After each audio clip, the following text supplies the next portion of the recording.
Hello बच्चों, इस episode विच तुसी प्राइवेट सैक्टर, पब्लिक सैक्टर अते जॉइंट सैक्टर दे मीनिंग, फीचर्स, मैरिट्स अते लिमिटेशंस बारे सिखोगे। साडे देश विच बहुत किस्म दीयां बिजनेस ऑर्गेनाइजेशंस हन, जिवें कि स्मॉल और लार्ज, इंडस्ट्रियल और ट्रेडिंग, प्राइवेटली ओन्ड और गवर्नमेंट ओन्ड। ये ऑर्गेनाइजेशंस साडी डेली इकोनॉमिक लाइफ ਨੂੰ ਪ੍ਰਭਾਵਿਤ ਕਰਦੀਆਂ ਹਨ ਅਤੇ ਇਸ ਲਈ ਇਹ ਇੰਡੀਅਨ ਇਕਨੋਮੀ ਦਾ ਇੱਕ ਹਿੱਸਾ ਬਣ ਗਈਆਂ ਹਨ। ਜਿਸ ਤਰ੍ਹਾਂ ਇੰਡੀਅਨ ਇਕਨੋਮੀ ਪ੍ਰਾਈਵੇਟਲੀ ਓਨਡ ਅਤੇ ਗਵਰਨਮੈਂਟ ਓਨਡ ਬਿਜ਼ਨਸ ਐਂਟਰਪ੍ਰਾਈਜ਼ਸ ਤੋਂ ਮਿਲ ਕੇ ਬਣੀ ਹੈ, ਇਸ ਲਈ ਇਸ ਨੂੰ ਮਿਕਸਡ ਇਕਨੋਮੀ ਕਿਹਾ ਜਾਂਦਾ ਹੈ। ਇਸ ਤਰ੍ਹਾਂ ਇਕਨੋਮੀ ਨੂੰ ਦੋ ਭਾਗਾਂ ਵਿੱਚ ਵੰਡਿਆ ਜਾ ਸਕਦਾ ਹੈ, private sector and public sector. ਜਿੱਥੋਂ ਤੱਕ ਓਨਰਸ਼ਿਪ ਦਾ ਸੰਬੰਧ ਹੈ, ਬਿਜ਼ਨਸ ਅੰਡਰਟੇਕਿੰਗਸ ਨੂੰ ਇਸ ਤਰ੍ਹਾਂ ਕਲਾਸੀਫਾਈ ਕੀਤਾ ਜਾ ਸਕਦਾ ਹੈ, private sector, public sector, joint sector. ਆਓ ਬਿਜ਼ਨਸ ਅੰਡਰਟੇਕਿੰਗਸ ਦੇ ਇਹਨਾਂ ਸੈਕਟਰਸ ਬਾਰੇ ਇੱਕ ਇੱਕ ਕਰਕੇ ਵਿਸਥਾਰ ਵਿੱਚ ਚਰਚਾ ਕਰੀਏ। ਪਹਿਲਾਂ ਅਸੀਂ ਪ੍ਰਾਈਵੇਟ ਸੈਕਟਰ ਬਾਰੇ ਚਰਚਾ ਕਰਦੇ ਹਾਂ। ਇੰਡੀਵਿਜੂਅਲ ਜਾਂ ਗਰੁੱਪ ਆਫ ਇੰਡੀਵਿਜੂਅਲਸ ਦੁਆਰਾ ਓਨ, ਉਹਨਾਂ ਦੁਆਰਾ ਕੰਟਰੋਲ ਅਤੇ ਮੈਨੇਜ ਕੀਤੀਆਂ ਜਾਣ ਵਾਲੀਆਂ ਅੰਡਰਟੇਕਿੰਗਸ ਨੂੰ ਪ੍ਰਾਈਵੇਟ ਸੈਕਟਰ ਦੇ ਤੌਰ ਤੇ ਜਾਣਿਆ ਜਾਂਦਾ ਹੈ। ਇੱਕ ਪ੍ਰਾਈਵੇਟ ਬਿਜ਼ਨਸ ਫਰਮ ਕਿਸੇ ਇੱਕ ਵਿਅਕਤੀ ਦੁਆਰਾ ਜਾਂ ਗਰੁੱਪ ਆਫ ਪਰਸਨਸ ਦੁਆਰਾ ਅਪਣਾਈ ਜਾ ਸਕਦੀ ਹੈ।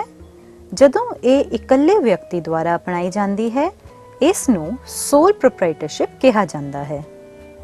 ਗਰੁੱਪ ਆਫ ਪਰਸਨਸ ਦੀ ਇੱਕ ਬਿਜ਼ਨਸ ਨੂੰ joint Hindu family, partnership, joint stock company ਜਾਂ ਕੋਆਪਰੇਟਿਵ ਸੁਸਾਇਟੀ ਦੇ ਰੂਪ ਵਿੱਚ ਅਪਣਾ ਸਕਦੇ ਹਨ ਅਤੇ ਕੰਟਰੋਲ ਕਰ ਸਕਦੇ ਹਨ।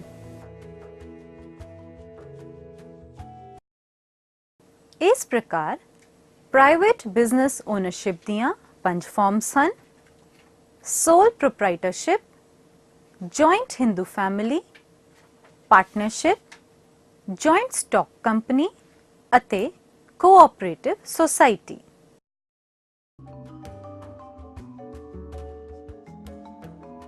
ਇਹਨਾਂ ਵਿੱਚੋਂ ਪਹਿਲੀਆਂ 3 ਫਾਰਮਸ ਨੂੰ ਨਾਨ ਕਾਰਪੋਰੇਟ ਅਤੇ ਬਾਕੀ ਦੋ ਨੂੰ ਓਨਰਸ਼ਿਪ ਦੀਆਂ ਕਾਰਪੋਰੇਟ ਫਾਰਮਸ ਵਜੋਂ ਜਾਣਿਆ ਜਾਂਦਾ ਹੈ।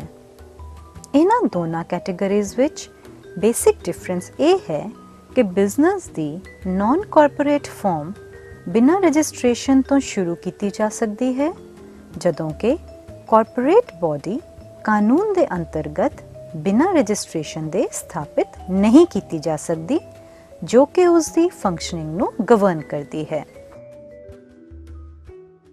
ਪ੍ਰਾਈਵੇਟ ਸੈਕਟਰ ਦੀਆਂ ਉਦਾਹਰਨਾਂ ਹਨ Tata steel and iron company, TISCO, Reliance industries, Bajaj auto limited, Kuber finance limited, Bombay dyeing ਆਦਿ। ਪ੍ਰਾਈਵੇਟ ਸੈਕਟਰ ਦੇ ਇੰਪੋਰਟੈਂਟ ਫੀਚਰਸ ਇਸ ਤਰ੍ਹਾਂ ਹਨ: ownership, management, motive, financing, accountability. Ownership. It is owned by an individual or group of persons, यानी a individual ਜਾਂ group of persons ਦੁਆਰਾ ਅਪਣਾਈ ਜਾਂਦੀ ਹੈ। Management. Private sector ਨੂੰ owners ਦੁਆਰਾ ਜਾਂ owners ਦੁਆਰਾ appointed professional persons ਦੁਆਰਾ ਮੈਨੇਜ ਕੀਤਾ ਜਾਂਦਾ ਹੈ। ਮੋਟਿਵ, ਪ੍ਰਾਈਵੇਟ ਗੇਨਸ ਅਤੇ ਵੈਲਥ ਜਨਰੇਟ ਕਰਨਾ ਇਸ ਦਾ ਆਬਜੈਕਟਿਵ ਹੁੰਦਾ ਹੈ। ਫਾਈਨੈਂਸਿੰਗ, ਇਸ ਨੂੰ ਬਿਜ਼ਨਸਮੈਨ ਦੁਆਰਾ ਆਪਣੇ ਆਪ ਅਤੇ ਫਾਈਨੈਂਸ਼ੀਅਲ ਇੰਸਟੀਟਿਊਸ਼ਨਸ ਤੋਂ ਲੋਨ ਲੈਣ ਦੁਆਰਾ ਫਾਈਨੈਂਸ ਕੀਤਾ ਜਾਂਦਾ ਹੈ। ਅਕਾਊਂਟੇਬਿਲਿਟੀ, ਰਿਜ਼ਲਟਸ ਲਈ ਮੈਨੇਜਮੈਂਟ ਨੂੰ ਓਨਰਸ ਪ੍ਰਤੀ ਅਕਾਊਂਟੇਬਲ ਮੰਨਿਆ ਜਾਂਦਾ ਹੈ। ਪ੍ਰਾਈਵੇਟ ਸੈਕਟਰ ਐਂਟਰਪ੍ਰਾਈਜ਼ਸ ਦੀਆਂ ਮੈਰਿਟਸ ਇਸ ਤਰ੍ਹਾਂ ਹਨ: ਇਹ ਨਵੀਆਂ ਇੰਡਸਟਰੀਅਲ ਯੂਨਿਟਸ ਨੂੰ ਪ੍ਰਮੋਟ ਕਰਦੇ ਹਨ। ਇਹ ਮੈਨੇਜਰੀਅਲ ਸਕਿੱਲਸ ਮੁਹੱਈਆ ਕਰਵਾਉਂਦੇ ਹਨ। ਇਹ ਫਾਈਨੈਂਸ਼ੀਅਲ ਰਿਸੋਰਸਿਸ ਨੂੰ ਮੋਬਿਲਾਈਜ਼ ਕਰਦੇ ਹਨ। ਇਹ ਟੈਕਨੋਲੋਜੀ ਦੇ ਵਿਕਾਸ ਲਈ ਰਿਸਰਚ ਪ੍ਰੋਜੈਕਟਸ ਨੂੰ ਤਿਆਰ ਕਰਦੇ ਹਨ। ਇਹ ਗਲੋਬਲਾਈਜੇਸ਼ਨ ਨੂੰ ਫੈਸਿਲਿਟੇਟ ਕਰਦੇ ਹਨ। ਪ੍ਰਾਈਵੇਟ ਸੈਕਟਰ ਐਂਟਰਪ੍ਰਾਈਜ਼ਸ ਦੀਆਂ ਲਿਮਿਟੇਸ਼ਨਸ ਇਸ ਤਰ੍ਹਾਂ ਹਨ। ਆਮ ਤੌਰ ਤੇ ਪ੍ਰਾਈਵੇਟ ਸੈਕਟਰ ਉਹਨਾਂ ਪ੍ਰੋਜੈਕਟਸ ਨੂੰ ਨਹੀਂ ਲੈਂਦੇ ਜਿਨ੍ਹਾਂ ਨੂੰ ਤਿਆਰ ਕਰਨ ਵਿੱਚ ਲੰਮਾ ਸਮਾਂ, ਜ਼ਿਆਦਾ ਇਨਵੈਸਟਮੈਂਟ ਅਤੇ ਘੱਟ ਰਿਟਰਨ ਹੋਵੇ। ਪ੍ਰਾਈਵੇਟ ਸੈਕਟਰ ਦਾ ਰੁਝਾਨ ਘੱਟ ਵਿਕਾਸਸ਼ੀਲ ਖੇਤਰਾਂ ਵਿੱਚ ਆਪਰੇਟ ਕਰਨ ਦਾ ਨਹੀਂ ਹੁੰਦਾ। ਪ੍ਰਾਈਵੇਟ ਸੈਕਟਰ ਦਾ ਮੇਨ ਫੋਕਸ ਹਮੇਸ਼ਾ ਲਾਭ ਕਮਾਉਣ ਤੇ ਹੁੰਦਾ ਹੈ, ਜੋ ਕਿ ਲੌਪਸਾਈਡਡ ਇਕੋਨੋਮਿਕ ਡਿਵੈਲਪਮੈਂਟ ਨੂੰ ਜਨਮ ਦਿੰਦਾ ਹੈ। Private sector units bonus shares ਜਾਂ ਡਿਵੀਡੈਂਡ ਦੇ ਰੂਪ ਵਿੱਚ ਵੱਡੇ ਹਿੱਸੇ ਨੂੰ ਸ਼ੇਅਰ ਹੋਲਡਰਸ ਵਿੱਚ ਵੰਡ ਦਿੰਦੀਆਂ ਹਨ। ਇਹ ਉਹਨਾਂ ਨੂੰ ਫਰਦਰ ਇਨਵੈਸਟਮੈਂਟ ਕਰਨ ਤੇ ਪਾਬੰਦੀ ਲਗਾਉਂਦੀਆਂ ਹਨ। ਜਦੋਂ ਸਾਰੀ ਇੰਡਸਟਰੀਅਲਾਈਜੇਸ਼ਨ ਪ੍ਰਾਈਵੇਟ ਐਂਟਰਪ੍ਰੀਨਿਓਰਸ ਦੇ ਹੱਥਾਂ ਵਿੱਚ ਚਲੀ ਜਾਏ ਤਾਂ ਇਕੋਨੋਮਿਕ ਪਾਵਰ ਕੁਝ ਇੰਡਸਟਰੀਅਲ ਹਾਊਸਸ ਵਿੱਚ ਕੇਂਦਰਿਤ ਹੋ ਜਾਏਗੀ। ਪ੍ਰਾਈਵੇਟ ਇਨਵੈਸਟਰਸ ਗੁੱਡਸ ਦੀ ਆਰਟੀਫੀਸ਼ੀਅਲ ਸਕੇਅਰਸਿਟੀ ਰਾਹੀਂ ਕੰਜ਼ਿਊਮਰਸ ਨੂੰ ਐਕਸਪਲੋਇਟ ਕਰਨ ਦੀ ਕੋਸ਼ਿਸ਼ ਕਰਦੇ ਹਨ। ਆਰਟੀਫੀਸ਼ੀਅਲ ਸਕੇਅਰਸਿਟੀ ਤੋਂ ਭਾਵ ਹੈ ਕਿ ਗੁੱਡਸ ਨੂੰ ਗੋਡਾਊਨਸ ਵਿੱਚ ਸਟੋਰ ਕਰਕੇ ਰੱਖਣਾ ਅਤੇ ਮਾਰਕੀਟ ਵਿੱਚ ਡਿਮਾਂਡ ਪੈਦਾ ਕਰਨਾ ਤਾਂ ਜੋ ਬਾਅਦ ਵਿੱਚ ਸਪਲਾਈ ਵਧਣ ਤੇ ਹਾਇਰ ਪ੍ਰਾਈਸਸ ਤੇ ਗੁੱਡਸ ਵੇਚੀਆਂ ਜਾਣ। ਆਓ ਹੁਣ ਪਬਲਿਕ ਸੈਕਟਰ ਬਾਰੇ ਸਿੱਖਦੇ ਹਾਂ। ਪਬਲਿਕ ਸੈਕਟਰ ਨੂੰ ਸਰਕਾਰ ਦੀਆਂ ਬਹੁਤ ਸਾਰੀਆਂ ਆਰਗੇਨਾਈਜੇਸ਼ਨਸ ਦੁਆਰਾ ਤਿਆਰ ਅਤੇ ਮੈਨੇਜ ਕੀਤਾ ਜਾਂਦਾ ਹੈ। ਇਹ ਆਰਗੇਨਾਈਜੇਸ਼ਨਸ ਪੂਰੀ ਤਰ੍ਹਾਂ ਜਾਂ ਪਾਰਸ਼ਲੀ ਸੈਂਟਰਲ ਜਾਂ ਸਟੇਟ ਗਵਰਨਮੈਂਟ ਦੁਆਰਾ ਚਲਾਈਆਂ ਜਾਂਦੀਆਂ ਹਨ। ਉਹ ਮਿਨਿਸਟਰੀ ਦਾ ਇੱਕ ਹਿੱਸਾ ਜਾਂ ਪਾਰਲੀਮੈਂਟ ਦੇ ਸਪੈਸ਼ਲ ਐਕਟ ਦੁਆਰਾ ਹੋਂਦ ਵਿੱਚ ਆਉਂਦੀਆਂ ਹਨ। ਸਰਕਾਰ ਇਹਨਾਂ ਐਂਟਰਪ੍ਰਾਈਜ਼ਸ ਦੁਆਰਾ ਦੇਸ਼ ਦੀਆਂ ਇਕੋਨੋਮਿਕ ਐਕਟੀਵਿਟੀਜ਼ ਵਿੱਚ ਸ਼ਾਮਿਲ ਹੁੰਦੀ ਹੈ। ਪਬਲਿਕ ਐਂਟਰਪ੍ਰਾਈਜ਼ਸ ਦੀਆਂ ਉਦਾਹਰਨਾਂ ਹਨ life insurance corporation of India LIC, food corporation of India FCI, Indian oil corporation IOC ਆਦਿ। ਪਬਲਿਕ ਸੈਕਟਰ ਐਂਟਰਪ੍ਰਾਈਜ਼ਸ ਦੀਆਂ ਮੁੱਖ ਵਿਸ਼ੇਸ਼ਤਾਵਾਂ ਹਨ ਸਟੇਟ ਓਨਰਸ਼ਿਪ। ਸਰਕਾਰ ਜਾਂ ਤਾਂ ਪਬਲਿਕ ਐਂਟਰਪ੍ਰਾਈਜ਼ ਦੀ ਸਾਰੀ ਸ਼ੇਅਰ ਕੈਪੀਟਲ ਨੂੰ ਜਾਂ ਸ਼ੇਅਰ ਕੈਪੀਟਲ ਦੀ ਮੈਜੋਰਿਟੀ ਤੇ ਕੰਟਰੋਲ ਰੱਖਦੀ ਹੈ। ਇਸ ਪ੍ਰਕਾਰ ਇੱਕ ਪਬਲਿਕ ਐਂਟਰਪ੍ਰਾਈਜ਼ ਦੀ ਓਨਰਸ਼ਿਪ ਸਰਕਾਰ ਨੂੰ ਅਧਿਕਾਰ ਸੌਂਪਦੀ ਹੈ। Management and control.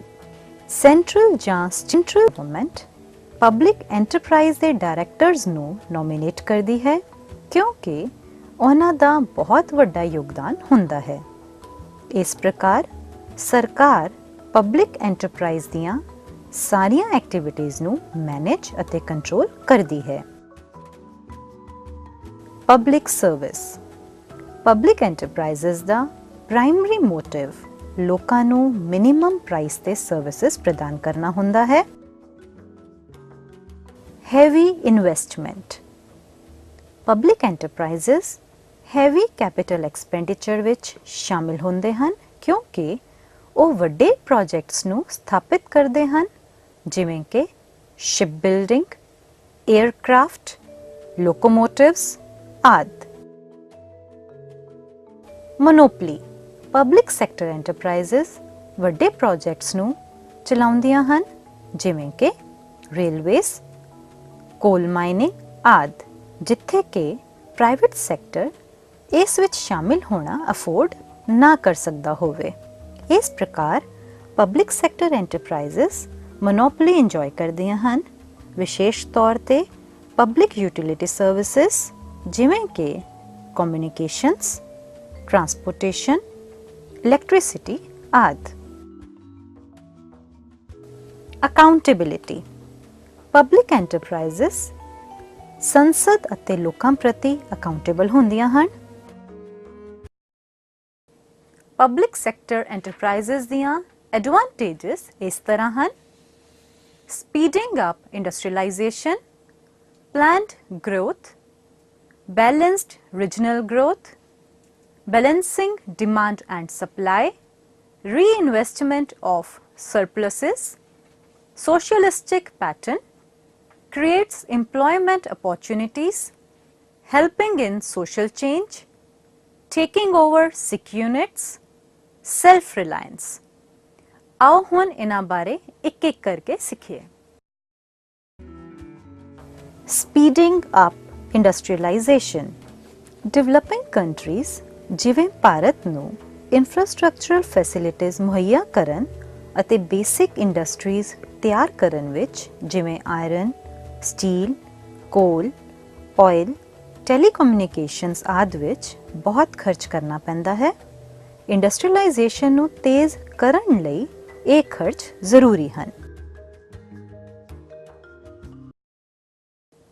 ਜਿਵੇਂ ਕਿ ਇਹਨਾਂ ਇੰਡਸਟਰੀਜ਼ ਨੂੰ ਤਿਆਰ ਕਰਨ ਵਿੱਚ ਜ਼ਿਆਦਾ ਸਮਾਂ ਲੱਗਦਾ ਹੈ ਅਤੇ ਰੇਟ ਆਫ ਰਿਟਰਨ ਵੀ ਘੱਟ ਹੁੰਦੀ ਹੈ, ਇਸ ਲਈ ਪ੍ਰਾਈਵੇਟ ਸੈਕਟਰ ਇੰਡਸਟਰੀਲਾਈਜੇਸ਼ਨ ਦੇ ਇਹਨਾਂ ਖੇਤਰਾਂ ਨੂੰ ਉਤਸ਼ਾਹਿਤ ਕਰਨ ਲਈ ਇਨਵੈਸਟ ਕਰਨ ਵਿੱਚ ਸ਼ਾਈ ਫੀਲ ਕਰਦੇ ਹਨ। Planned growth, private entrepreneurs industrial units setup ਕਰਨ ਲਈ ਉਸ ਖੇਤਰ ਨੂੰ ਪਹਿਲ ਦਿੰਦੇ ਹਨ ਜਿੱਥੇ ਇਨਵੈਸਟਮੈਂਟਸ ਉੱਤੇ ਰੇਟ ਆਫ ਰਿਟਰਨ ਜ਼ਿਆਦਾ ਯਕੀਨੀ ਹੋਵੇ। ਉਹ ਉਹਨਾਂ ਖੇਤਰਾਂ ਨੂੰ ਛੱਡ ਦਿੰਦੇ ਹਨ ਜਿਨ੍ਹਾਂ ਵਿੱਚ ਰੇਟ ਆਫ ਰਿਟਰਨ ਘੱਟ ਹੁੰਦੀ ਹੈ। ਇਹ ਇਕੋਨਮੀ ਵਿੱਚ ਇੰਬੈਲੈਂਸ ਪੈਦਾ ਕਰਦੀ ਹੈ।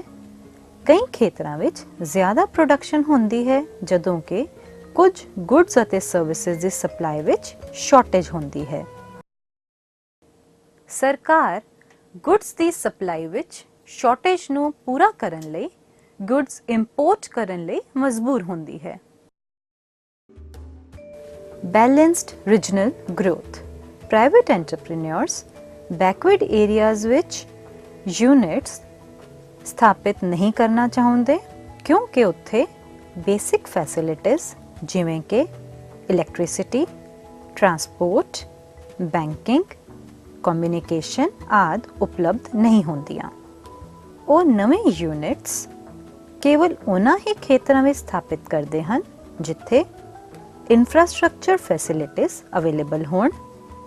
ਨਤੀਜੇ ਵਜੋਂ ਕੇਵਲ ਕੁਝ ਖੇਤਰਾਂ ਵਿੱਚ ਹੀ ਇੰਡਸਟਰੀਅਲ ਯੂਨਿਟਸ ਨੂੰ ਸਥਾਪਿਤ ਕੀਤਾ ਜਾ ਸਕਦਾ ਹੈ।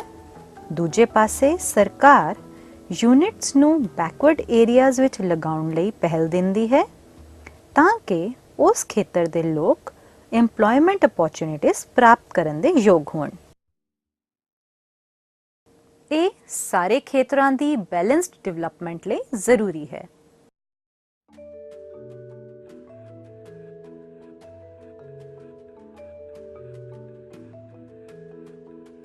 ਪ੍ਰਾਈਵੇਟ ਇਨਵੈਸਟਰਸ ਗੁੱਡਸ ਦੀ ਆਰਟੀਫਿਸ਼ੀਅਲ ਸਕੇਅਰਸਿਟੀ ਰਾਹੀਂ ਕੰਜ਼ਿਊਮਰਸ ਨੂੰ ਐਕਸਪਲੋਇਟ ਕਰਨ ਦੀ ਕੋਸ਼ਿਸ਼ ਕਰਦੇ ਹਨ।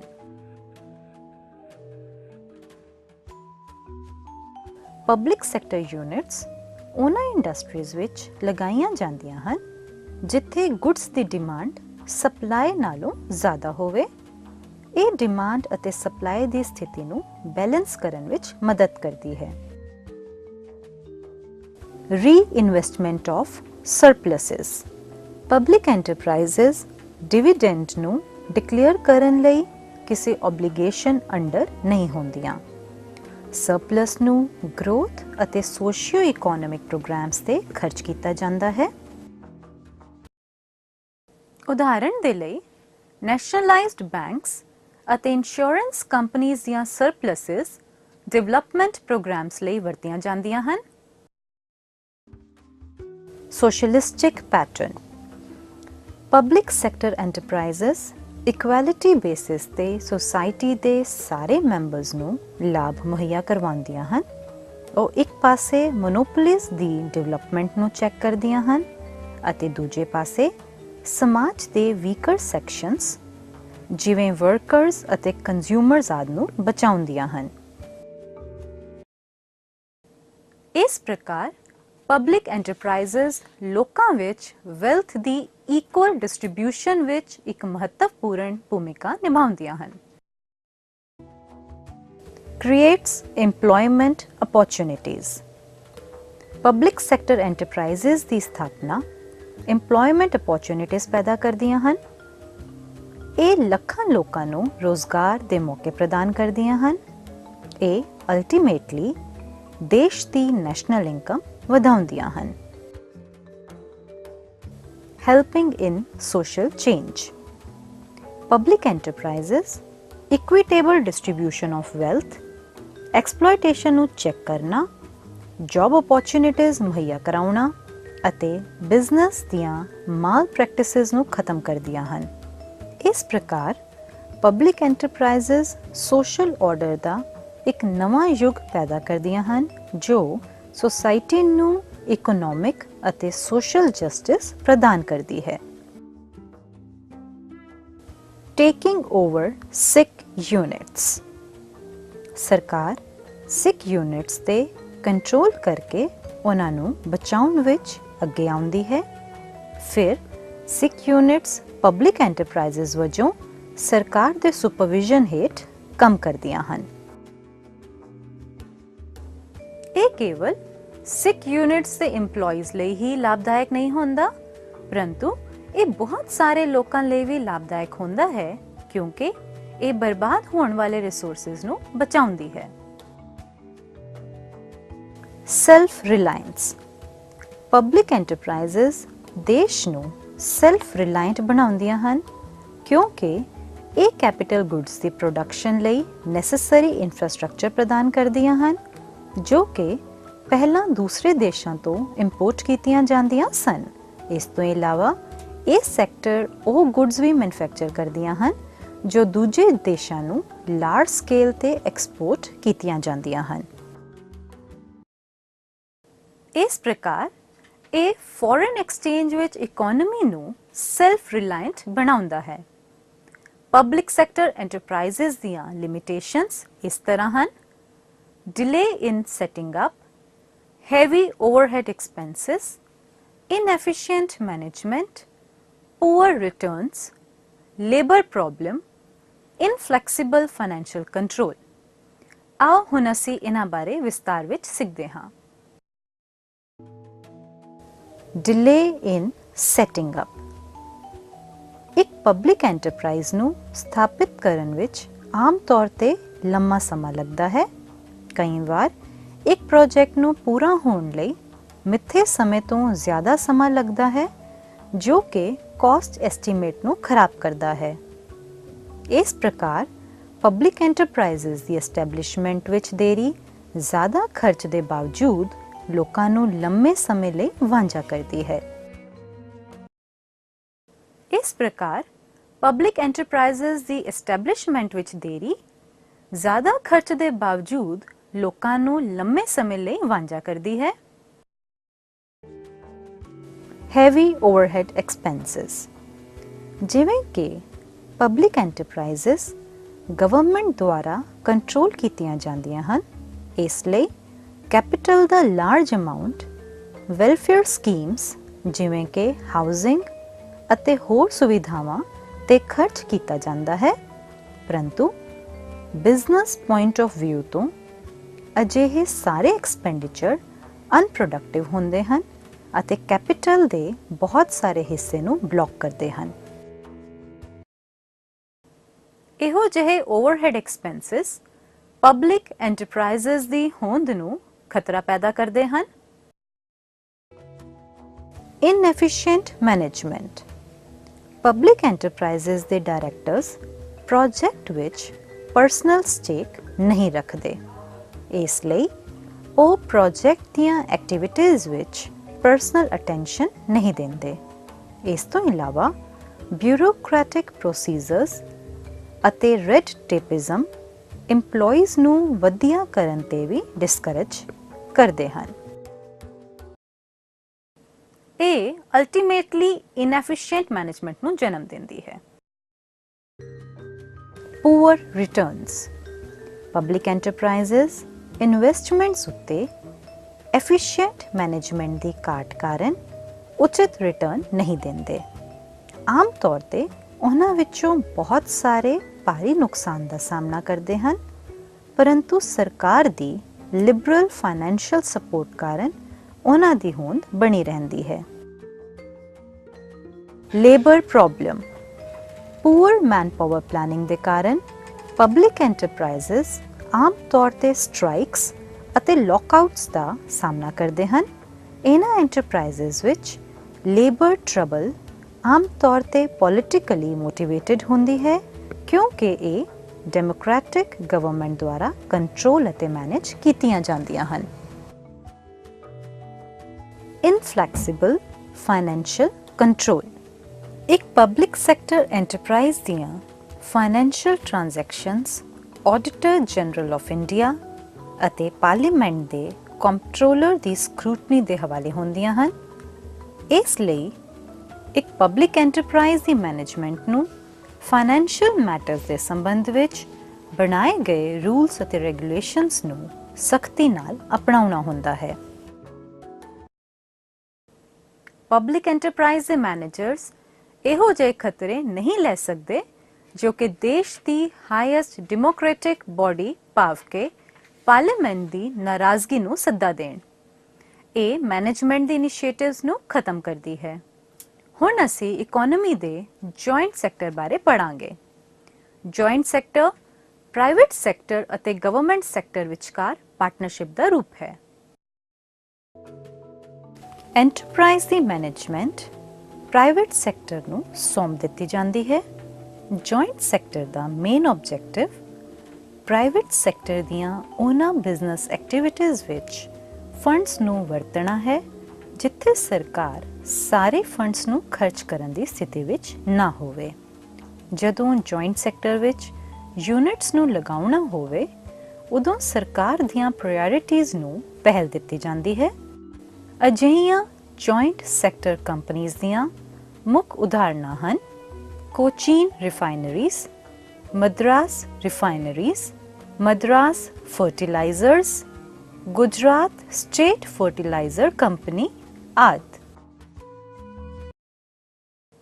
ਜੁਆਇੰਟ ਸੈਕਟਰ ਦੀ ਡੈਫੀਨੇਸ਼ਨ ਦੇ ਸੰਬੰਧ ਵਿੱਚ ਇੱਕ ਵਿਵਾਦ ਸੀ।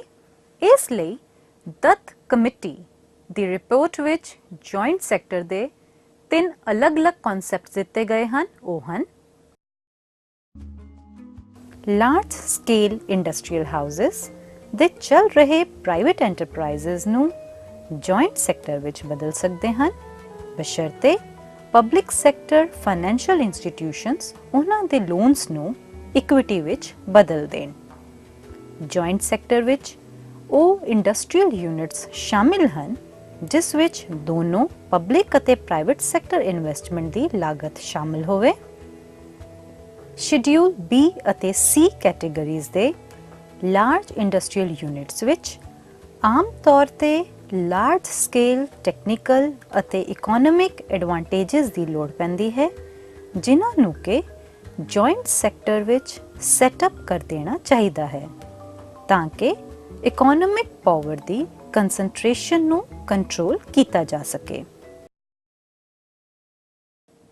ਜੁਆਇੰਟ ਸੈਕਟਰ ਐਂਟਰਪ੍ਰਾਈਜ਼ਸ ਦੇ ਫੀਚਰਸ ਹਨ ਇਨਵੈਸਟਮੈਂਟ ਗਵਰਨਮੈਂਟ ਅਤੇ ਪ੍ਰਾਈਵੇਟ ਐਂਟਰਪ੍ਰੀਨਿਓਰਸ ਦੁਆਰਾ ਮੁਹੱਈਆ ਕੀਤੀ ਜਾਂਦੀ ਹੈ। ਮੈਨੇਜਮੈਂਟ ਨੂੰ ਪ੍ਰਾਈਵੇਟ ਸੈਕਟਰ ਤੇ ਛੱਡ ਦਿੱਤਾ ਜਾਂਦਾ ਹੈ, ਜਿੱਥੇ ਸਰਕਾਰ ਦੇ ਪ੍ਰਤੀਨਿਧੀਆਂ ਨੂੰ ਪ੍ਰਤੀਨਿਧਤਾ ਦਿੱਤੀ ਜਾਂਦੀ ਹੈ। ਉੱਥੇ overall supervision board of directors ਕੋਲ ਹੀ ਹੁੰਦੀ ਹੈ। Day to day work professional managers ਕੋਲ ਹੁੰਦਾ ਹੈ। ਐਂਟਰਪ੍ਰਾਈਜ਼ ਗਵਰਨਮੈਂਟ ਤੇ ਪ੍ਰਾਈਵੇਟ ਐਂਟਰਪ੍ਰੀਨਿਓਰਸ ਨੂੰ ਅਕਾਊਂਟੇਬਲ ਹੁੰਦੀ ਹੈ। ਇਹ ਸੋਸ਼ਲ ਅਤੇ ਪ੍ਰੋਫਿਟ ਆਬਜੈਕਟਿਵਸ ਨੂੰ ਕੰਬਾਈਨ ਕਰਦੀ ਹੈ। ਜੁਆਇੰਟ ਸੈਕਟਰ ਐਂਟਰਪ੍ਰਾਈਜ਼ ਦੀਆਂ ਮੈਰਿਟਸ ਨੂੰ ਇਸ ਤਰ੍ਹਾਂ ਵੰਡਿਆ ਜਾ ਸਕਦਾ ਹੈ social control over industries, failures of public and private sector, speeding up economic growth, extension of public control, state sponsored industrialization, mobilization of financial resources. Social control over industries. Large private industrial houses the growth ਦੇ trend ਨੂੰ ਨਿਰੀਖਣ ਦੀ ਲੋੜ ਪੈਂਦੀ ਹੈ ਕਿਉਂਕਿ ਇਹ economic power ਦੀ ਕੰਸੈਂਟ੍ਰੇਸ਼ਨ ਨੂੰ ਜਾਰੀ ਕਰਦੀ ਹੈ। ਇਸ ਲਈ ਸਰਕਾਰ ਨੂੰ ਉਹਨਾਂ ਦੇ ਬਿਜ਼ਨਸ ਵਿੱਚ ਪਾਰਟਿਸਿਪੇਟ ਕਰਨ ਅਤੇ ਅਜਿਹੀਆਂ ਇੰਡਸਟਰੀਜ਼ ਦੇ ਕੰਟਰੋਲ ਨੂੰ ਸ਼ੇਅਰ ਕਰਨ ਦਾ ਬਹੁਤ ਵਧੀਆ ਵਿਕਲਪ ਹੈ। Failures of public and private sector. Private sector ਆਮ ਤੌਰ ਤੇ lack of funds ਨੂੰ ਮਹਿਸੂਸ ਕਰਦਾ ਹੈ। Public sector inefficiency ਅਤੇ lack of dynamic management ਕਾਰਨ ਘਾਟਾ ਮਹਿਸੂਸ ਕਰਦਾ ਹੈ। ਇਸ ਪ੍ਰਕਾਰ ਇਹਨਾਂ ਲਿਮਿਟੇਸ਼ਨਸ ਨੂੰ ਕੰਟਰੋਲ ਕਰਨ ਲਈ ਜੁਆਇੰਟ ਸੈਕਟਰ ਜ਼ਰੂਰੀ ਹੈ। Speeding up economic growth. Public support ਅਤੇ ਪੈਟਰਨੇਜ ਜੁਆਇੰਟ ਸੈਕਟਰ ਮੁਹੱਈਆ ਕਰਵਾ ਕੇ ਸਮਾਲ ਅਤੇ ਮੀਡੀਅਮ ਐਂਟਰਪ੍ਰੀਨਿਓਰਸ ਨੂੰ ਉਤਸ਼ਾਹਿਤ ਕੀਤਾ ਜਾ ਸਕਦਾ ਹੈ। ਇਹ ਰਿਸੋਰਸਿਸ ਨੂੰ ਮੋਬਿਲਾਈਜ਼ ਕਰਨ ਵਿੱਚ ਵੀ ਮਦਦ ਕਰਦੇ ਹਨ। ਅਜਿਹੀਆਂ ਇੰਡਸਟਰੀਅਲ ਯੂਨਿਟਸ ਦੀ ਗਿਣਤੀ ਵਿੱਚ ਵਾਧਾ ਪੱਕੇ ਤੌਰ ਤੇ ਇਕੋਨੋਮਿਕ ਗਰੋਥ ਨੂੰ ਵਧਾਉਂਦਾ ਹੈ। Extension of public control. Mixed economy the drawback ਇਹ ਹੈ ਕਿ ਪਬਲਿਕ ਸੈਕਟਰ ਦੀ ਜ਼ਿੰਮੇਵਾਰੀ ਥੋੜੀ ਜਾਂ ਰਿਟਰਨ ਨਾ ਹੋਣ ਦੇ ਬਾਵਜੂਦ ਵੀ ਜ਼ਿਆਦਾ ਨਿਵੇਸ਼ ਕਰਨਾ ਪੈਂਦਾ ਹੈ ਅਤੇ ਪ੍ਰਾਈਵੇਟ ਸੈਕਟਰ ਨੂੰ ਉਹਨਾਂ ਇੰਡਸਟਰੀਜ਼ ਵਿੱਚ ਕੰਮ ਕਰਨਾ ਪੈਂਦਾ ਹੈ ਜੋ ਕਿ ਘੱਟ ਨਿਵੇਸ਼ ਦੇ ਨਾਲ ਜ਼ਿਆਦਾ ਰਿਟਰਨ ਦਿੰਦੀਆਂ ਹਨ। ਜੁਆਇੰਟ ਸੈਕਟਰ ਸਰਕਾਰ ਨੂੰ ਇਹਨਾਂ ਟੈਂਡੈਂਸੀਜ਼ ਨੂੰ ਚੈੱਕ ਕਰਨ ਦੇ ਯੋਗ ਬਣਾਉਂਦਾ ਹੈ ਅਤੇ ਇੰਡਸਟਰੀਜ਼ ਦੇ ਉੱਤੇ ਜ਼ਿਆਦਾ ਕੰਟਰੋਲ ਰੱਖਦਾ ਹੈ। State sponsored industrialisation.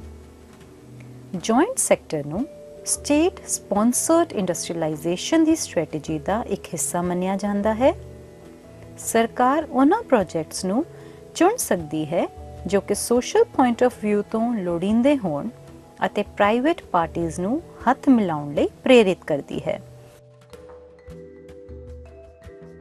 Mobilisation of financial resources. Joint sector the financial resources ਨੂੰ ਮੋਬਿਲਾਈਜ਼ ਕਰਨ ਲਈ ਬਹੁਤ ਜ਼ਰੂਰਤ ਪੈਂਦੀ ਹੈ। ਸਰਕਾਰ 25% ਦਾ ਯੋਗਦਾਨ ਇਕੁਇਟੀ ਦੇ ਤੌਰ ਤੇ, ਹੋਰ 25% ਦਾ ਯੋਗਦਾਨ ਪਬਲਿਕ ਫਾਈਨੈਂਸ਼ੀਅਲ ਇੰਸਟੀਟਿਊਸ਼ਨਸ ਦੁਆਰਾ ਅਤੇ ਪਬਲਿਕ ਕੋਲੋਂ ਆਸਾਨੀ ਨਾਲ ਬਕਾਇਆ 50% ਦਾ ਯੋਗਦਾਨ ਪਾਉਣ ਦੀ ਉਮੀਦ ਕੀਤੀ ਜਾ ਸਕਦੀ ਹੈ। ਇਸ ਤਰੀਕੇ ਦੇ ਨਾਲ ਅਲੱਗ-ਅਲੱਗ ਸੋਰਸਿਸ ਨੂੰ ਮੋਬਿਲਾਈਜ਼ ਕੀਤਾ ਜਾ ਸਕਦਾ ਹੈ। ਜੁਆਇੰਟ ਸੈਕਟਰ ਐਂਟਰਪ੍ਰਾਈਜ਼ਸ ਦੀਆਂ ਲਿਮਿਟੇਸ਼ਨਸ ਹਨ: differences of interest, government control, mall practices.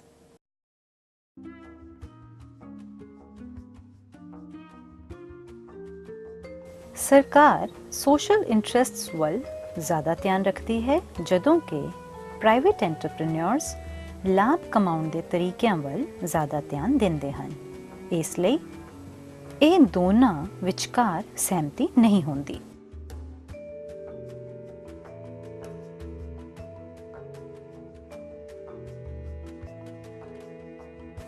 Government control.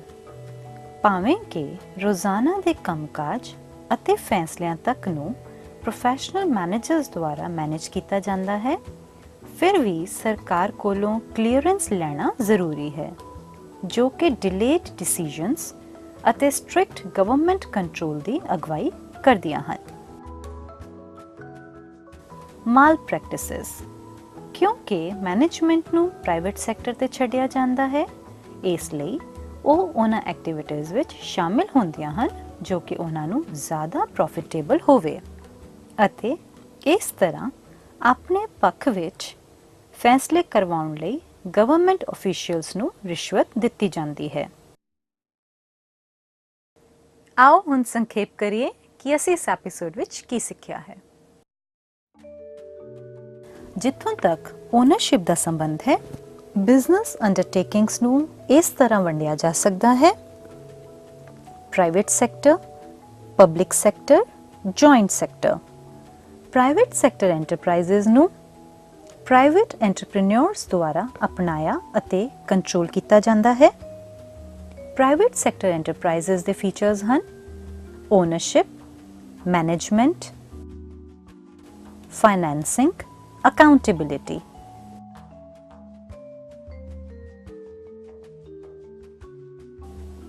Private sector enterprises ਦੀਆਂ merits ਹਨ promotes new industrial units, provides managerial skills, mobilizes financial resources, undertakes research projects to develop technology, facilitates globalization. Private sector enterprises ਦੀਆਂ limitations ਹਨ private sector ਉਹਨਾਂ projects ਨੂੰ ਨਹੀਂ ਅਪਣਾਉਂਦਾ ਜਿਨ੍ਹਾਂ ਨੂੰ ਤਿਆਰ ਕਰਨ ਵਿੱਚ ਲੰਮਾ ਸਮਾਂ, ਹੈਵੀ ਇਨਵੈਸਟਮੈਂਟ ਅਤੇ ਘੱਟ ਰਿਟਰਨਸ ਹੋਵੇ। Not interested to operate in less developed regions. Main focus is on profits. Restrict capacity to make further investment. Lead to concentration of economic power. Exploit consumers. Public sector enterprises ਨੂੰ government ਦੁਆਰਾ ਅਪਣਾਇਆ ਅਤੇ control ਕੀਤਾ ਜਾਂਦਾ ਹੈ।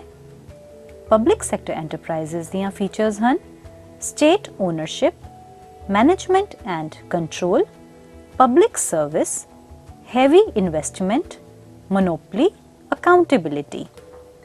Public sector enterprises ਦੀਆਂ merits ਇਸ ਤਰ੍ਹਾਂ ਹਨ speeding up industrialisation, planned growth, balanced regional growth, balancing demand and supply, reinvestment of surpluses, socialistic pattern, creates employment opportunities, helping in social change, taking over sick units, self-reliance.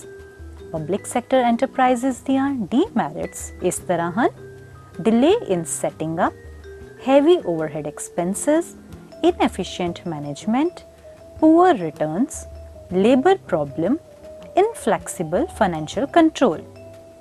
Joint sector ਉਹ enterprises ਹੁੰਦੀਆਂ ਹਨ ਜਿੱਥੇ government ਅਤੇ private sector jointly ਖਰਚ ਕਰਦੀਆਂ ਹਨ ਪਰੰਤੂ management private sector ਨੂੰ ਸੌਂਪੀ ਜਾਂਦੀ ਹੈ। ਜੁਆਇੰਟ ਸੈਕਟਰ ਐਂਟਰਪ੍ਰਾਈਜ਼ਸ ਦੀਆਂ ਫੀਚਰਸ ਹਨ ਇਨਵੈਸਟਮੈਂਟਸ ਗਵਰਨਮੈਂਟ ਅਤੇ ਪ੍ਰਾਈਵੇਟ ਐਂਟਰਪ੍ਰੀਨਿਓਰਸ ਦੁਆਰਾ ਪ੍ਰੋਵਾਈਡ ਕਰਨਾ,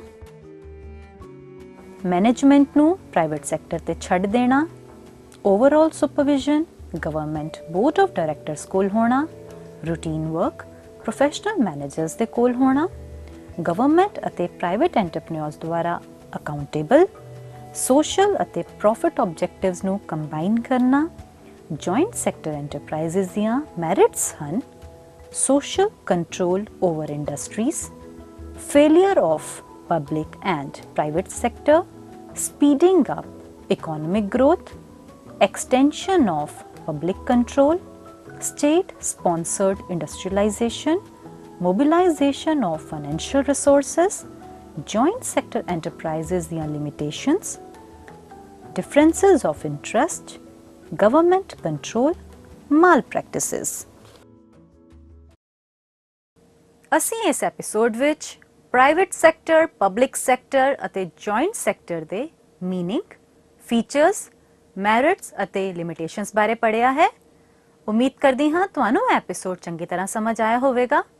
ਧੰਨਵਾਦ।